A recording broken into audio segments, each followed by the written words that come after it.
Yay. Okay, right. So thank you so much for joining us today. I would like to ask you just three questions to get started. Firstly, can you tell us your name, please? My name is Beate Bjørnhom. And where are you based? I'm based in the south of Norway. Fantastic.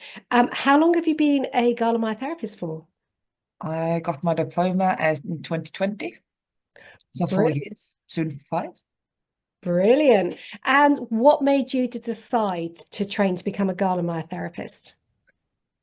In 2014, I was at a weekend update class with Turid Rugos, and she had Julia over for being Julia, like the girl magic part of it. And at the time, I've been working with behavior for 2 or 3 years, and the way she just looked at the dog and could just pick the dog apart nicely and figure out what was wrong with the dog in about 5 minutes just blew my mind. And it was cases where people couldn't figure out what was wrong with the dog and everything. And I've always been really interested in the pain behavior part.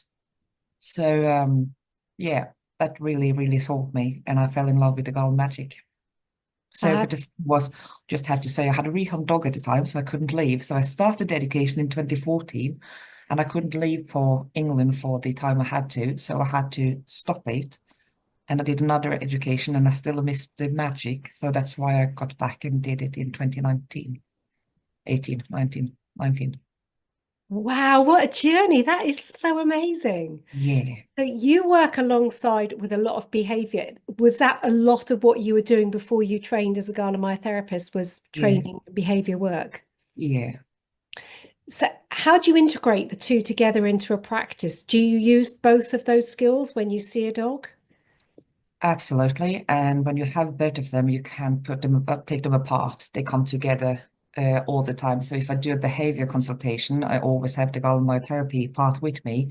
And also the other way around, because when you have clients, they ask you for things and it's always like it's combined. You can't pull them apart. So always, always. And I really love the combination of it because when you work with behavior cases and the worst ones, this is actually one of the other reasons why I did this training myself, because it's not really easy to find people like professionals that really want to take your clients when they are aggressive or whatever. So it was easier to just do whatever I could myself. So yeah, So do you see the behavior cases that you see, can you or you are obviously then able to correlate why the behaviors might be happening and that it may be pain related? absolutely. And do you see that quite often in the cases that you work with? All the time. And the interesting part, as we do as Galen therapist, we're not looking at the cause of it. We look at the oh, what's the word? Not the cause, but please help. We work well. We unwind the dog, don't we? So a lot Yes, of we the do. time, yeah, Effects of effect. the course, yeah. And that's the same when you work with behavior and pain, because what came first, pain or behavior?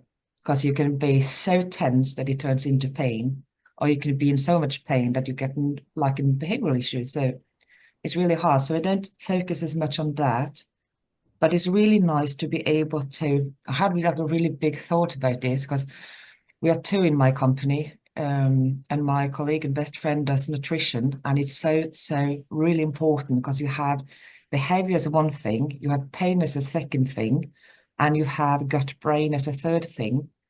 So getting all those together, and it's not like it doesn't go for one, two, three. It's just a mix up. And when you have a dog that has a really big behavioral issue, the homeostasis of the body will be off.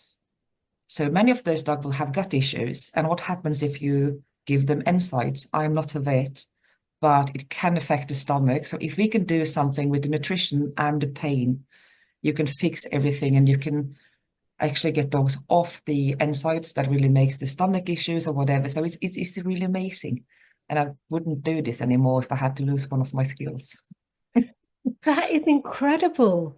That to think about all of those elements that actually work together when we know the correlation of the pain and the behavior, but having that skill set to bring it together is just magical. Yeah. And can you actually, with dogs that you are actually treating, can you start to feel where the issues might be from a Yeah, behavior perspective as well when you start yeah. treating? When I touch a dog, I will do a treatment and I'll ask the owner, is your dog reactive? Does your dog pull in a lead? Do you play with a lot of ball, like fetch games? Is your dog like a scared dog? And everything, you can feel it through the body where it sits and how the dog reacts. And it's so important for me when I do like the heavy behavior clients, treating them, to know the history, because what we know is that you release things from the body, everything are stored in the muscles, and you have to keep that in mind when you're treating them, because if you do too much, you will make the dog worse in another way, like in the behavior part or whatever.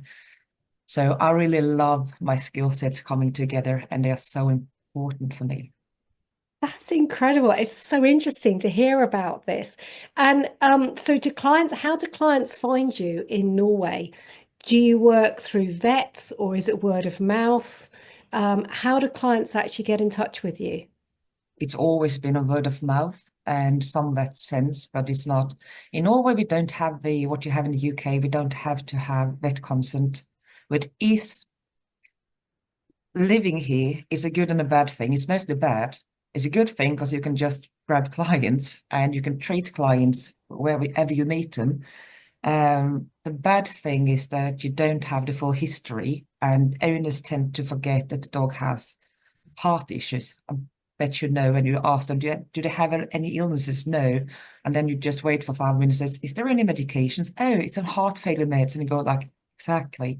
So working with a weight, I would have all the information I needed. So I have to do a lot of investigating. So mostly it is by word, actually. Brilliant. And do you treat at home or do you go out to clients? What's the balance that you have? Most are treated from home, but some clients need to be treated in their own environment. So it's based on the client, really. Yeah. And is that a lot more of the behavior issues that you might see in their home environment, or is it still a mix of who you might see? It's still a mix. Brilliant. And what kind of do you have what breeds of dogs do you see? Is there any breeds that stand out, or is it a real mix of breeds, the same as you would come across in UK? It is really a mix of breeds. It is. So there's not, I don't think I treat the same breeds like 2 times a day. It's always different breeds, and I love it because you have all the different shapes and yeah. So yeah. Fantastic. And do you find that is there a lot of travel time in between clients, or is it are you quite rural, or are you quite kind of in a built-up area where you are in Norway? I live a bit rural, so they have to come to me most of the time, and that is due to the travel lengths or the time of traveling, because I have clients from like 2 or 3 hours away, and it will be really hard to drive 3 hours to treat the dog, and then yeah. So most of the time they come to me. So I have some locals and I have someone traveling quite distance. Wow, that's incredible. Brilliant. Well, thank you so much. It's fascinating to listen about the way that you treat and that your behavior work as well. And I'm absolutely certain we'll get some more questions about that. So it would be lovely if we can have another chat sometime. But thank you so much for your time today. It's been absolutely fascinating. Thank you. Thank you for having me.